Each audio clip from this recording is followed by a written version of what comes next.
Ma'am अपनी चीज़ों पे कभी वो नहीं करती है, रिफ्लेक्ट नहीं करती है। और तीनों के साथ मुझे उनका एक इक्वेशन लगा थोड़ा कि कुछ हो सकता है। I stand with Awez. मेरा जो जाना था वो डेफिनेटली अवेज के लिए एक शॉकर था। अगर मैं बेटर होती तो इंशाल्लाह और बेटर खेल सकती थी। सच में नहीं दिख रही थी एपिसोड्स में। आई am not insecure at all. वो उसके वजह से अमाल से काफ़ी क्लोज है। उनको किसी और के साथ लिंकअप किया जा रहा है। अमाल के साथ तो हमारा कुछ भी खराब नहीं था। अमाल was like a good friend and Awez तो उसको भाई भी बोलता है। यस। मेरा सवाल आपसे ये रहना था कि बिग बॉस के हमने एक एपिसोड में देखा था जहाँ पे तान्या मित्तल ने कमेंट किया था कि जो कमिटेड लोग हैं मैं उनके पीछे पड़ने वाले हूं। और अभी आप गेम से एविक्ट हो चुके हो तो अभी आपको आवेश को लेकर कितनी इनसिक्योरिटी है? नहीं, वो तो उन्होंने जो भी कहा था वो मस्ती में कहा था। एंड आई एम श्योर अभी फ़िलहाल उनको किसी और के साथ लिंकअप किया जा रहा है। तो नहीं, ऐसा कुछ है नहीं। वो फ़न वे में बोल रही थी and I am not insecure at all. Aman और तान्या का हैशटैग भी बन गया अंदर अमानिया समथिंग लाइक दैट। अच्छा। तो लग रहा है कि उनका मतलब कुछ एक बॉन्ड दोस्ती से ज्यादा प्यार में तब्दील हो सकता है। I don't know. और तानिया बहुत मुंहफट है। वो बोल देगी अगर जेन्यूनली उसको फील हो रहा होगा ना। जैसे अवेज के लिए भी उसने कमेंट मस्ती में पास किया। वो ऐसा सोचेगी नहीं अगर उसको जेन्यूनली फीलिंग्स होगी तो। But I think more of that कि उसका फ्रेंडशिप वाला जो है, जो अमाल ने उसके लिए स्टैंड लिया था नॉमिनेशंस के टाइम, वो उसके वजह से अमाल से काफ़ी क्लोज है। बिकॉज उसको ऐसा लगा कि उसने बहुत स्ट्रांगली स्टैंड लिया है तो वो उस वे में फ़िलहाल उसके साथ है। अभी आगे देखते हैं। मैं भी इंटरेस्टेड हूँ बाहर से देखने के लिए कि क्या होने वाला है उन दोनों का। नगमा शो में सबसे ज्यादा एडवांटेज आपको था बिकॉज आप अपने साथ आवेश को लेकर गई थी और हम सब सोच रहे थे कि सबसे ज्यादा आप टिकेंगी और आवेश लेट निकलने वाले होंगे, लेकिन इतने जल्दी निकलना आपके लिए कितना बड़ा शौक था? बहुत बड़ा शौक था। एंड डेफिनेटली मुझे बाहर आके समझ में आया कि मैं सच में नहीं दिख रही थी एपिसोड्स में।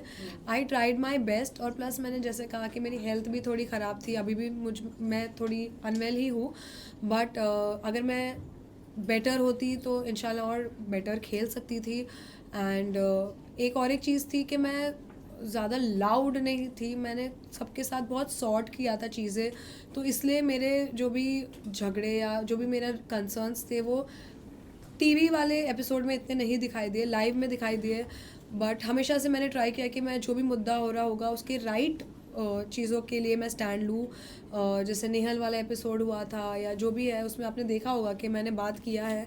ऐसा नहीं है लोग बोल रहे हैं मैं बात ही नहीं करती हूँ। बट नहीं, मैंने काफ़ी कुछ किया है। बट अनफॉर्चुनेटली नहीं वीकेंड दिखा। बात पर भी फराह मैम ने कहा था कि आप दोनों में से कोई एक अगर घर से बाहर जाएगा तो मुझे ऐसा लगता है कि एक की गेम देखने को मिलेगी। लगता है वो हिंट था आपके लिए उनकी तरफ से? हिंट पहले तो वो मुझे ऐसा लगा कि वो हमें फिर से मतलब बोल रहे कि बकल अप। मुझे नहीं लगा था कि मैं वही एपिसोड में बाहर हो जाऊंगी। बट मेरा जो जाना था वो डेफिनेटली अवेज के लिए एक शॉकर था।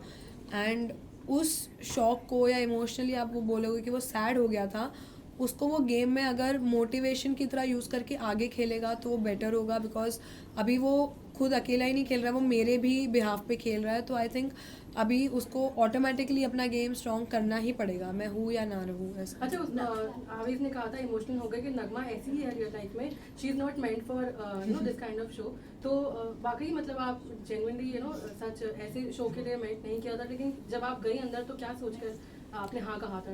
नहीं, ऐसा नहीं। वो तो उसने आई थिंक सैड होके बोला था कि नॉट मेंट ऐसा। पॉइंट होता है कि पॉइंट ऑफ व्यू रखना जो है वो आता है मुझे। बट थोड़ा उसमें लेट हो गया, डिले हो गया कि समझने में कि कैसे लोग अपना अपना गेम खेल रहे हैं, क्या कर रहे हैं। और मैंने ये सोचा था कि इस टाइम मेरे साथ अवेज भी है and that is the reason हमने ये फ़ैसला लिया था। एंड अभी रिसेंटली बिग बॉस से थोड़े टाइम पहले ही कंफर्मेशन हुआ था हमारा। तो यही नहीं सोचा था कि मैं अंदर जाके ऐसा मेरे साथ हो जाएगा कि मेरी तबीयत ख़राब हो जाएगी या मैं दिखूँगी नहीं। ये तो मेरा कभी कंसर्न रहा ही नहीं है दिमाग में कि ऐसा भी हो सकता है और मैं बाहर आ जाऊँगी। ये सोचा तो नहीं था। नगमा, शायद किसी जगह आपका ओपिनियन नहीं आया या कहीं आपको बात नहीं पता चली जो हम बता देते। अमाल ने कहा कि मैं कोलैबोरेशन देता हूँ इसलिए ये दोनों मुझसे बनाकर चलेंगे। फिर बसीर ने जो बात कही थी आवेश को अबाउट जो भी बाहर की चीजें, तो उन्होंने ये भी ऐड किया कि भाई जो डीएम्स करता है ये वो मुझे भी पता है. So what your reaction on it now? ये बाहर आके मुझे समझ में आया कि यार ये लोग अंदर बहुत फेस पर अच्छे रहते हैं, बिकॉज अमाल के साथ तो हमारा कुछ भी ख़राब नहीं था. अमाल was like a good friend and अवेस उसको भाई भी बोलता है. तो मुझे ये नहीं समझ में आया कि इनको ऐसा ये जो गॉसिप या जो भी ये बातें हुई है 20 लाख का काम और ये जो हवा में सब बातें हो रही है, इट वाज नॉट नीडेड. और मैं इस चीज़ को सपोर्ट नहीं करती हूँ and I don't respect that. Also Bashir का जो स्टेटमेंट था चीटर वाली चीज हाँ, को हाँ. लेकर, उस पर क्या कहना चाहेंगे नगमा? I don't agree with that and I stand with Aways. मुझे ऐसा लगता है कि सबसे पहले तो आप कुछ भी किसी के पर्सनल इस पे या कैरेक्टर पे तो गेम के दौरान कुछ बोलना चाहिए नहीं. और रही बात मेरे और अवेस की, तो हम बहुत क्लियर है, बिग बॉस से पहले ही हम जब वापस बात करना शुरू किए थे and we decided that we gonna start our journey together. हम अभी शादी करने वाले हैं बहुत जल्द. तो अभी फ़िलहाल मेरा फोकस वही है और बाकी जो जिनको जो बोलना है गुस्से में वो तो कुछ भी बोल देंगे, 20 लाख ये वो. तो I don't agree with any of that. Nagma ji, जो बिग बॉस के घर में अभी नूर का जो टैग बन रहा है, क्योंकि आप घर के अंदर थी, तो आपको इस टैग के ऊपर क्या कहना है? यार दोनों बहुत क्यूट है, मैं बहुत पसंद करती हूँ दोनों को. बट डेफिनेटली दोनों फ्रेंड्स हैं एंड उनको मैं ये नहीं बोलूँगी कि यार वो लोग डेट कर रहे हैं या उनको फीलिंग्स है, ऐसा कुछ भी नहीं है. दे आर वेरी जेन्युइन, बहुत अच्छे दोस्त हैं, एक दूसरे का ख्याल रखते हैं और उन्होंने क्लियर भी किया कि वो लोग दोस्त हैं. बट डेफिनेटली साथ में दोनों भी बहुत अच्छे बेस्ट फ्रेंड्स, मतलब बहुत अच्छे लगते हैं दोनों साथ में एज फ्रेंड्स. एक एपिसोड में आप कहती हुई नजर आई थी, उन दोनों के बारे में हाँ. आप बात करती हुई नजर आई थी, तो कुछ तो आपको महसूस वो हुआ होगा? फर्स्ट यस डेफिनेटली स्टार्टिंग में ना हम लोग बोल रहे थे यार ये लोग दोनों बहुत साथ में रहते हैं, तो हमने थोड़ा उन्हें चिढ़ाया. बट उन्होंने हमें तभी क्लियर कर दिया. एंड आई थिंक जब कोई बोलता है तो उसकी रिस्पेक्ट करनी चाहिए. इफ़ दे डोंट लाइक के अगर हम नहीं है कपल, तो किसी को बार बार वो चीज़ पे पॉइंट करके उनको बुरा क्यों फील कराना है. इफ़ उन्होंने कह दिया है कि वो लोग फ्रेंड्स हैं एंड दे डोंट वांट कि इस पे कुछ नाम लगे एक रिलेशनशिप का या कुछ, तो पहले हमने चिढ़ाया डेफिनेटली. बट जब उन्होंने कहा कि यार नहीं ऐसा कुछ नहीं है और नहीं होगा, तो हमने चिढ़ाना बंद किया. बट हम लोग उनको ऐसी मस्ती में स्टार्टिंग में किया है. आई थिंक तानिया, नीलम, हम सब थोड़ा वो रात में थोड़ा मस्ती कर रहे थे. हम सबको कुछ भी नाम से जोड़ रहे थे. जैसे अभिषेक और नेहल को, जो भी सबसे ज़्यादा लड़ता था ना, तो अवेज उनको बोलता था अब तुम लोग का कपल बनेगा. तो ये मस्ती चलती रहती थी, light hearted. What do you think Bashir घर में लव एंगल बनाने की कोशिश कर रहे हैं?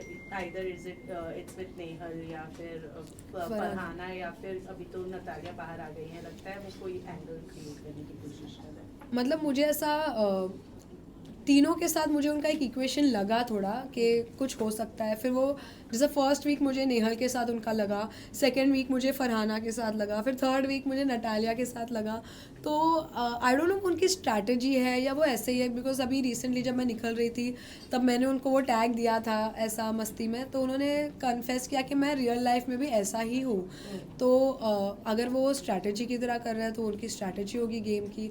सब अलग अलग स्ट्रैटेजी के साथ आगे बढ़ना चाहते हैं. बट अगर वो लव एंगल वाला बात हो, लव नहीं, उन्होंने ट्राई किया है कि एक कनेक्शन बना है वो किसी ना किसी के साथ. राइट. नगमा, जिस तरीके से तानिया की हम बात करें, वो घर में बोलते हैं कि मेरा बंगला है, ये है, वो है, फैक्ट्री है, हर चीज़ उनके पास है, सोने की बॉटल है. आप कितना बिलीव करती है इस बात पे? आपका क्या रिएक्शन? अभी तो मैं बाहर आके तो मैंने सब चीज़ें मुझे पता है. बहुत अच्छी लड़की है, बहुत फन है, एंटरटेनिंग है. और उसकी बातें हमने कभी भी घर में कुछ इतना सीरियसली लेकर कोई ऑफेंड नहीं हुआ है कि यार ये अपने पैसों के बारे में ऐसे बात कर रही है. क्योंकि कहीं ना कहीं अभी स्टार्टिंग में थोड़ा लगा था, बट अभी सबको लग रहा है कि यार मतलब कुछ है कि ये थोड़ा एग्जैजरेट करके बोल रही है.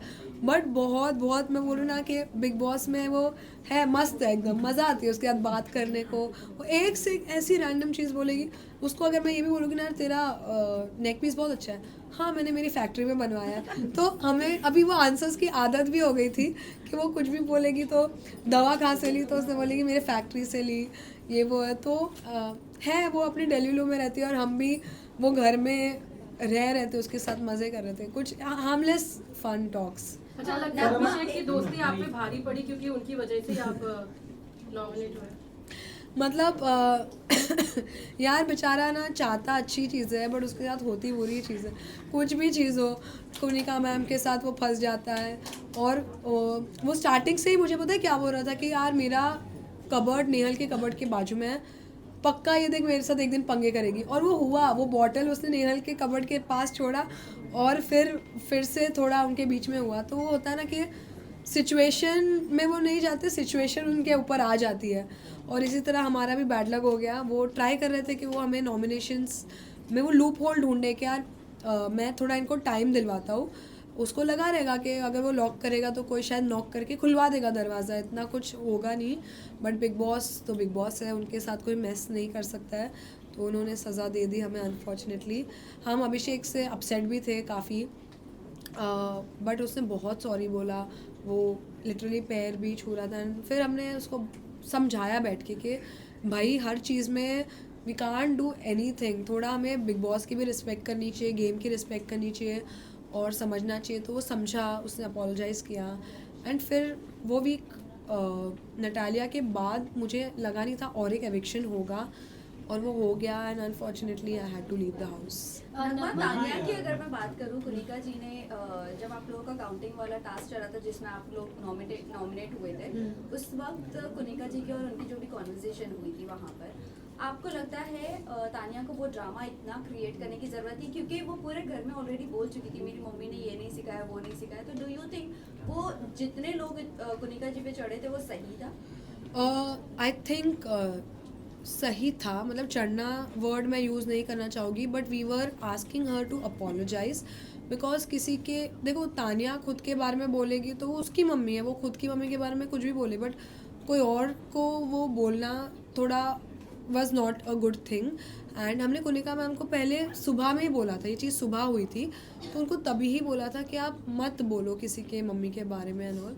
तो वो चीज़ रिपीट हुई तो इसलिए घर वालों को लगा कि मैम अपनी चीज़ों पे कभी वो नहीं करती है, रिफ्लेक्ट नहीं करती है और वो चीज़ों को और डबल करके बोल रही थी। तो इसलिए आई थिंक खासकर जिशान जी और जी के जो वो लोग थोड़ा सा वो हो गए थे कि यार आप हमेशा सही नहीं हो सकती है। और ये बेसिस पे ये कुनिका जी वर्सेस का ऐसा कुछ नहीं था, ये सही और गलत का चीज़ था, इसलिए घर वाले अपसेट थे कुनिका मैम से वो टॉपिक पे। इंटरव्यू में आवेश से हमने बात की थी तो उन्होंने कहा था कि नगमा के बारे में उतना सवाल मत कीजिए और आपके सवाल को अवॉइड कर रहे थे क्योंकि वो उन्होंने कहा था कि हम अलग हो चुके हैं ऐसा। कभी? बट प्री इंटरव्यू में जब आवेश बिग बॉस के घर में जाने वाले थे, बट अंदर जाने के बाद आप लोगों का एक लव एंगल दिखा, उन्होंने आपको प्रपोज किया, अभी आप कह रहे हो शादी के लिए, तो कहीं ना कहीं लोग ये भी कह रहे थे कि ये क्या स्ट्रैटेजी थी उन लोगों की? नहीं, तो एक्चुअली उसने डिनाई नहीं किया था, बट हम चाहते थे कि ये जो भी हम न्यूज़ ला रहे हैं we wanted to say that on Bigg Boss. तो हमारा जो एंट्री सॉन्ग भी था वो एक्चुअली 5 मिनट्स का सॉन्ग था जिसमें हमारी पूरी स्टोरी बता के फिर एंड में था, बट वो कट शॉट होके उतना दिख के नहीं आई कि हम क्या कहना चाह रहे थे। इनफैक्ट सलमान सर के सामने भी उसने कन्फेस किया कि अभी हम साथ में है, मेरा थोड़ा जो भी था ट्रॉमा था जो भी है, तो ऐसा नहीं था। बट हम सबको काफ़ी लोगों से मैंने शेयर भी किया ये बात कि हमने स्टार्टिंग में जो मीडिया इंटरव्यूज़ थे उसमें लोगों ने ट्राई किया पूछना, बट हम थोड़ा शांत थे बिकॉज हम चाहते थे कि पब्लिक को अगर ये न्यूज़ पता चले तो बिग बॉस के स्टेज पे सलमान सर के साथ पता चले as a good news, because बहुत लोग वेट कर रहे थे कि हम ये न्यूज़ दें उनको। तो ये बस एक वे ऑफ रिवीलिंग था, ऐसा कुछ स्ट्रैटेजी नहीं थी क्योंकि बिग बॉस आने से, बिग बॉस तब तक आया भी नहीं था, तब हमने दिसंबर में सोचा था कि हम शादी करेंगे, यही साल में मतलब हमने सोचा था, बट बिग बॉस आया इस वजह से पुश करना पड़ा। तो इट्स नॉट कि बिग बॉस के लिए ये हुआ है, बट बिग बॉस आ गया तो हमने सोचा कि पूरे नेशन को एक साथ हम बता दें on Bigg boss big platform. Boss Last में में बहुत question. सारी शादियां Last हुई question. है, हाँ. अगर अपॉर्चुनिटी मिलती है घर के अंदर शादी शादी. करने की तो क्या टेक होगा उसमें? जितनी शादी हुई है सब शादी टिकी है मतलब मुझे नहीं पता, पूछ रही हूँ नहीं तो फिर आई थिंक मैं see no offence to that, but मेरा शादी को लेके थोड़ा अलग वो है कि मैं चाहती हूँ कि मेरे हिसाब से थोड़ा मेरे तरीके से हो, तो मतलब मैं बिग बॉस में शादी तो नहीं करना चाहूँगी, शादी मैं अपने मतलब अपने लोगों के साथ और अपने वे में करना चाहूँगी। नगमा नेहल की अगर मैं बात करूं तो जिस तरह से एपिसोड में भी देखा गया कि लाइक उन्होंने अभिषेक के ऊपर एलिगेशन लगाया, फिर उसके बाद में कहीं ना कहीं वो विक्टिम कार्ड और वुमन कार्ड बहुत ज्यादा खेलती है, ऐसा लोगों को भी लगता है। क्या कहना चाहेंगे, क्योंकि आप काफी पर्सनली उन्हें घर के अंदर से करीब से देखकर आई हैं, वो मुद्दे जो पिकअप करती हैं वो ज्यादातर इसी सेंट्रिक होते हैं, लगता है आपको ऐसा? मैं ये नहीं बोलूँगी कि वो सोच के करती है कि मैं एक लड़की हूँ तो मैं उठाऊँगी। वो उसने स्टार्टिंग से लेकर हर चीज़ पे उसको ज़रा भी इनकन्वीनियंस लगी है, उसने उस मैटर को बड़ा किया है। तो मैं ये नहीं बोलूँगी कि उसने वुमेन कार्ड ही खेला है या जो भी है, उसने हर मुद्दे को बड़ा किया। चाहिए वो चिकन का एक पीस नहीं मिल रहा हो, दाल की एक कटोरी मिसिंग है, लैक्टोज फ्री दूध नहीं आ रहा है या जो भी नहीं आ रहा है, तो उसको उसके लिए डांट भी पड़ी है। तो सलमान सर ने भी उसको बोला है, फराह मैम ने भी अभी रिसेंटली उसको काफ़ी रियलिटी चेक दिया है। एंड जब मैं घर में थी आई हैव सीन कि वो अभी थोड़ा उस पर काम तो कर रही है। अभी फ़िलहाल वो उतने मुद्दे तो नहीं उठा रही है, और हम उन्हें जोकिंग वे में ऐसा उनको बताते भी थे कि अरे प्लीज़ अभी प्लीज़ मुद्दा मत बनाना इसका। तो हम एक वो फन बैंटर होने लग गई थी। And I think she also realize that उसको अगर वॉइस उठानी है तो उसको अभी अपना चीज़ों को सही जगह पर वो करना पड़ेगा, रैदर देन कि हर छोटी छोटी चीज़ों को इतना बड़ा बनाना। She has understood I think, and hopefully अगर वो करेगी तो she play very well. Nomination में भी जितने भी लोग हैं, अमाल के अलावा सारे नॉमिनेशन में नाम आ रहे, खबर ये है, बट आपको कौन लगता है कि इस वीक निकलना चाहिए? और आवेश को किससे बचकर रहना चाहिए? तो निकलना चाहिए यार, मैं पता नहीं, ये चीज़ मुझे समझ में नहीं आती है। दोस्ती तो सबके साथ करके आई थी मैं, तो निकलना। वीक कंटेस्टेंट कौन लगता है फिर भी आपको? प्रणीत और अश्नूर के चांसेस ज्यादा लग रहे हैं आपको, इसके ऊपर क्या टेक है? नहीं यार, दोनों बहुत स्ट्रॉन्ग है। प्रणीत भी अच्छा खेल रहा है, बस वो थोड़ा आउटशाइन नहीं कर पा रहा है। बट आई थिंक नीलम भी, मुझे नीलम बेचारी ना पिस गई है। उसका वो जो गेम है ना, उसको लोग है ना बहुत इधर उधर कर रहे हैं। अगर वो खुद का खेलने लगी ना तो वो बहुत स्ट्रांग हो जाएगी। और भी पूछा था कि आवेश को किससे दूर रहना चाहिए, तो आई थिंक एक ही आंसर है मेरे पास, आप सबको पता ही चल गया होगा, वो है अमाल। बिकॉज बसीर का तो उसके साथ झगड़ा हो गया, बट अमाल का तो आवेश को अभी तक पता ही नहीं है, मुझे जो बाहर आके पता चला है। तो आई थिंक अमाल से उसको बच के रहना चाहिए। फराह मैम ने कहा था अगर कोई जोड़ी आती है तो एक डिसएडवांटेज होता है, पर आप दोनों जब आए तो डिसएडवांटेज कहीं लग रहा था, तो क्या कहना चाहिए, कितना एग्री करते हो आप? नहीं, मैं बिल्कुल भी एग्री नहीं करती हूँ कि मेरा गेम या अवेश का गेम हम दोनों के वजह से कम ज़्यादा हो रहा था। हम इंडिविजुअली खेल रहे थे, कपल की तरह तो खेल भी नहीं रहे थे। बिकॉज मैंने देखा है जब कपल बन के खेलते तो अपने रिलेशनशिप को अफेक्ट करता है। तो हमने पहले ही हमारे माइंड को स्ट्रॉन्ग किया था दैट हम एक दूसरे के ओपिनियंस के बीच में नहीं आएंगे। एंड फराह मैम ने वो एक तरीके से बोला था, उनका ओपिनियन होगा, but I don't agree with that. And I hope कि अवेश खेले अभी, बट मेरे जाने के बाद वो अच्छा खेल रहा है ऐसा मेरे पे नाम मत डालना आप लोग। Thank you so much, thank you.